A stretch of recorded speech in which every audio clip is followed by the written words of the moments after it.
Di malam ini, yaitu malam 12 Rabiul Awal, ya malam yang lebih agung dari segalanya. Bukan malam ini, ya ini malam 12 yang paling agung. Itu malam yang dimaksud malam 12 Rabiul Awal, itu malam yang lahirnya Nabi Muhammad SAW. Itu malam lebih mulia daripada malam-malam yang diciptakan oleh Allah Subhanahu wa Ta'ala. Kenapa? Karena dengan malam tersebut lahirnya Nabi Muhammad SAW, maka malam-malam yang lain itu menjadi mulia, diberikan kepada Nabi Muhammad. Coba kalau Nabi Muhammad tidak lahir, apakah ada malam Lailatul Qadar? Apa ada malam-malam yang dimuliakan oleh Allah? Tidak ada semua. Itu semua diberikan karena Allah Subhanahu wa Ta'ala. Karena Nabi Muhammad sallallahu alaihi wasallam.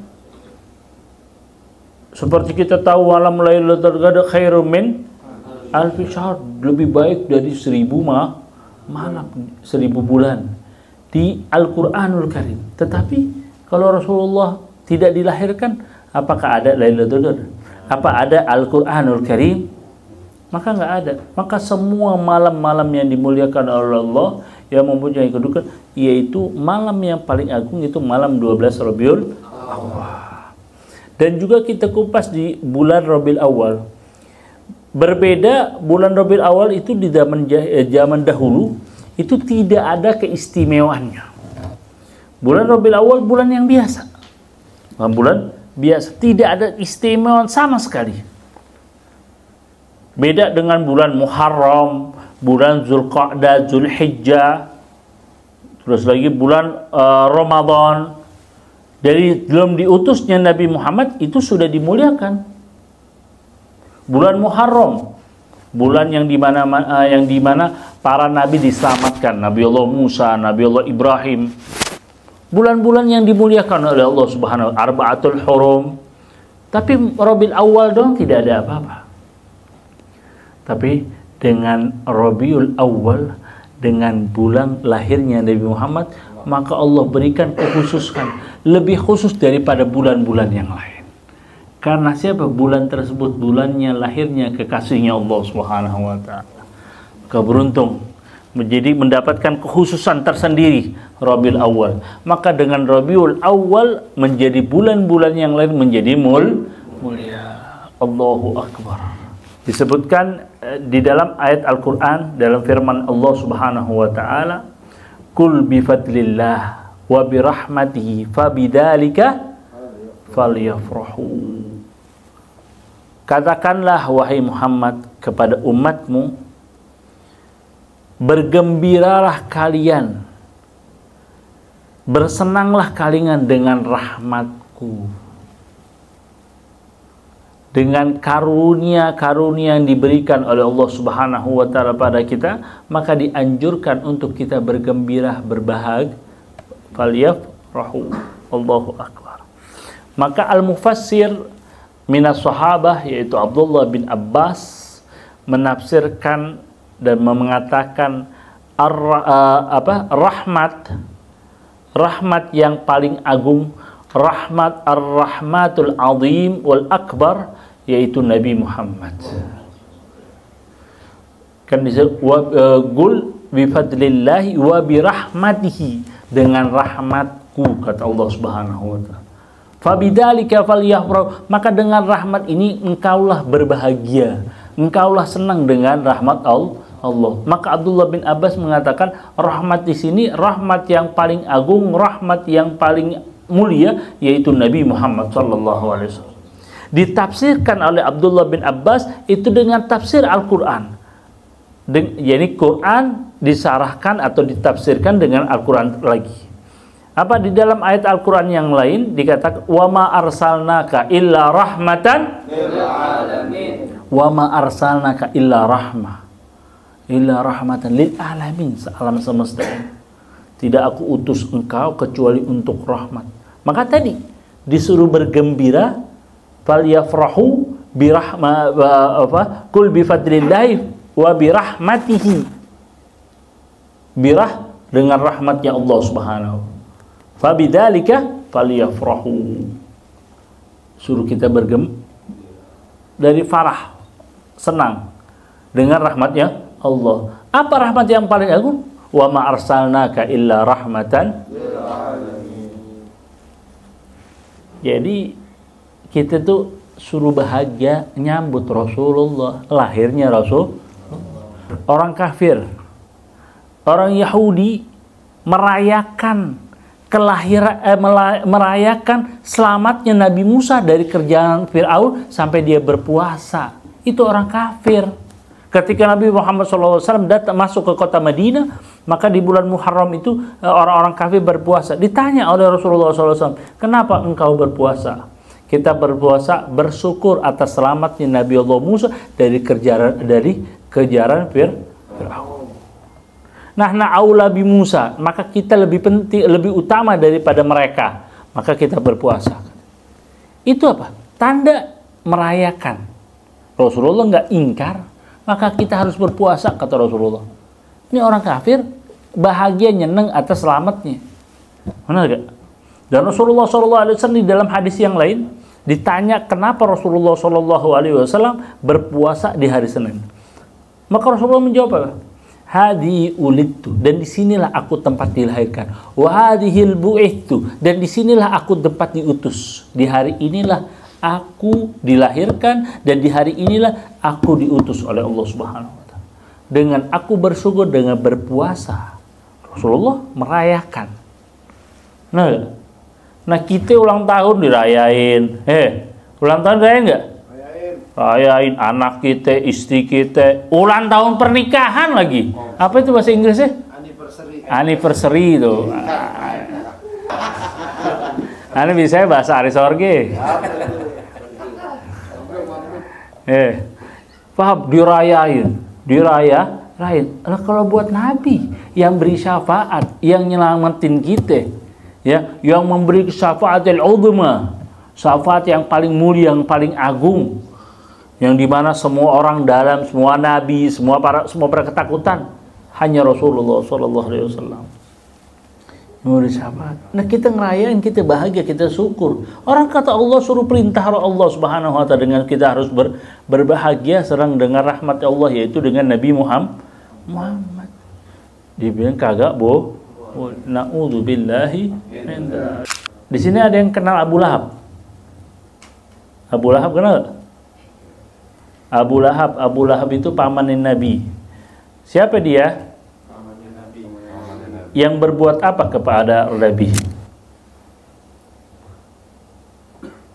Yang berbuat jahat, yang mau membunuh Nabi, yang memusuhi Nabi, yang memfitnah Nabi, yang mencegah dari kedakwaan Nabi, semuanya Abu Lahab. Dia dan istrinya sampai dikekalkan di dalam Al-Quran di dalam surat Allah, tabbat yada abi lahabin wa tab. Tuh dikekalkan, semua azab, diazab oleh dia dan istrinya di dalam Al-Quran. Diriwayatkan di dalam Sahih Bukhari dan di Fathul Bari oleh Abdullah bin Abbas. Sayyidina Abbas, yaitu sepupunya, bermimpi ketika dia sudah meninggal. Maka Sayyidina Abbas bertanya, apa yang engkau dapatkan ketika engkau sudah meninggal? Maka Abu Lahab menjawab, sebagaimana engkau tahu, aku mendapatkan siksaan. Sebagaimana aku dapat siksaan sebagai janjinya Allah, aku mendapatkan kesiksaan. Di alam kubur disiksa, nanti di akhirat juga disiksa. Tetapi Allah Subhanahu wa Ta'ala meringankan azabku di setiap hari Senin. Ini yang sudah stempel ya Allah, paham? Yang sudah distempel, yang dikekalkan, sampai di dalam Al-Quran disebutkan dia mendapatkan azab, tetapi diringankan azabnya oleh Allah setiap hari Senin. Kenapa dia diringankan azab setiap hari Senin? Kenapa?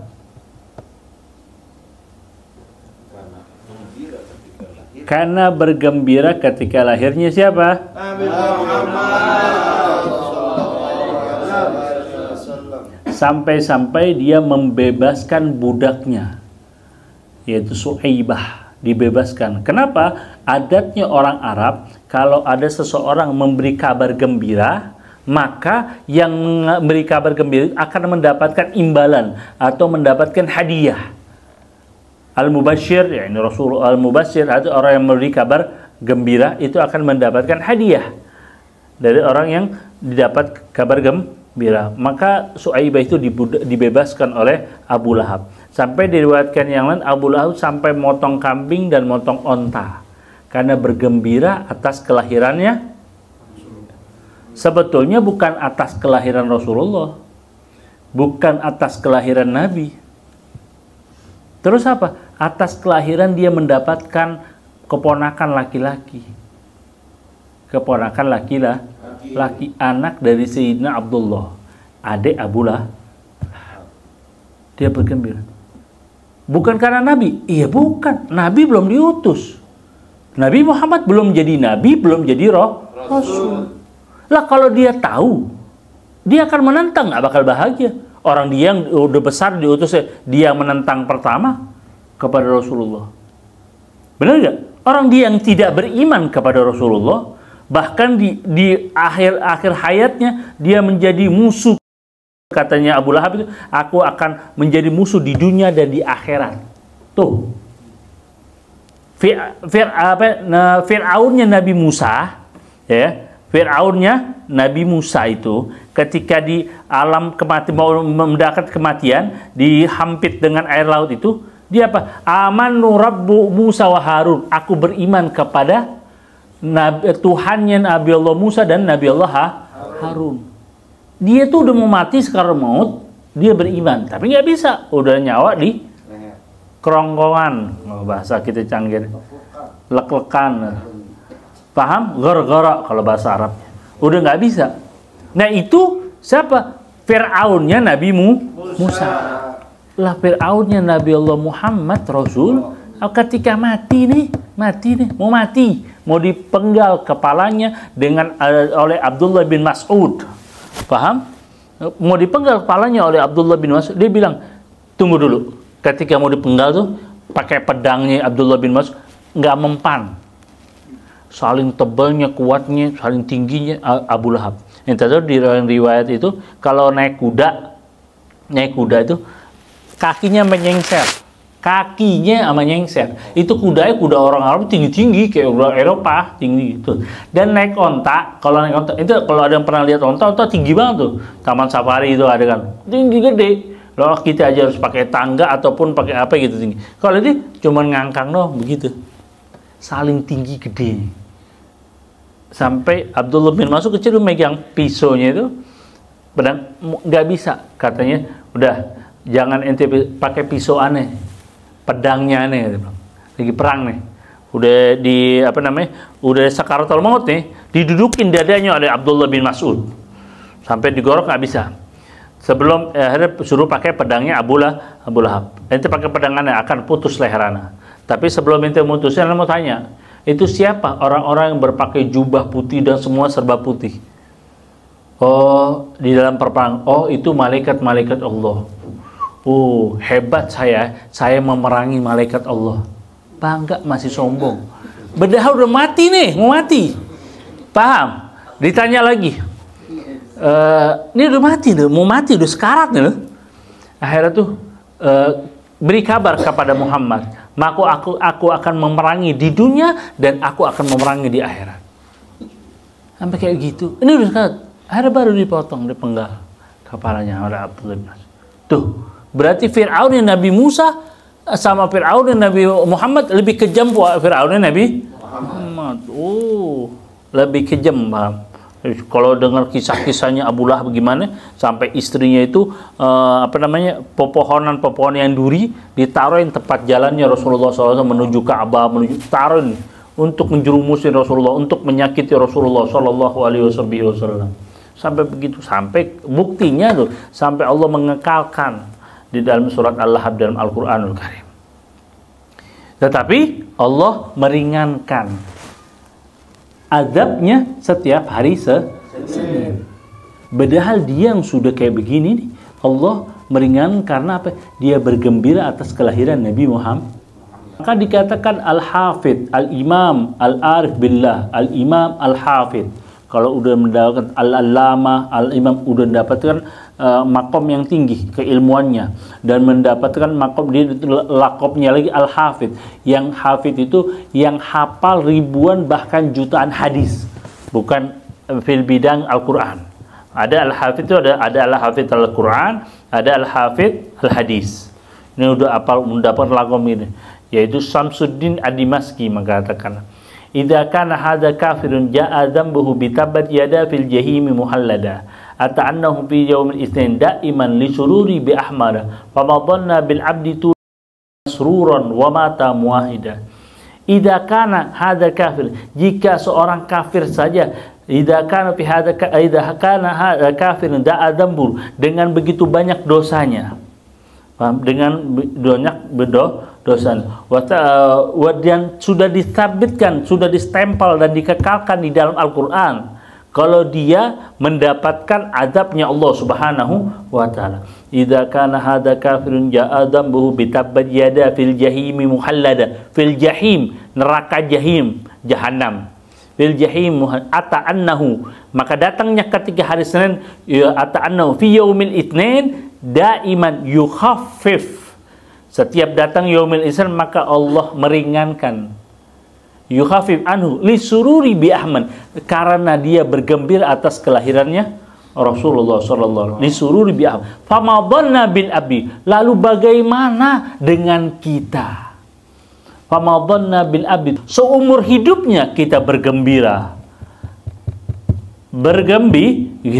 dan merayakan kelahiran Nabi, bergembira kepada Nabi, mengikuti jejak Nabi, menghidupi sunnah Nabi, dan iman, keadaan mati dalam keadaan iman kepada Nabi Muhammad.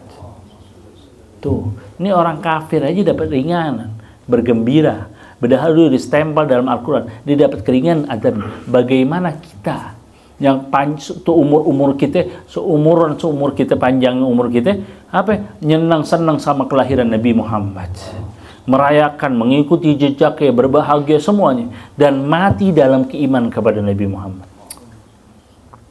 Allahu Akbar.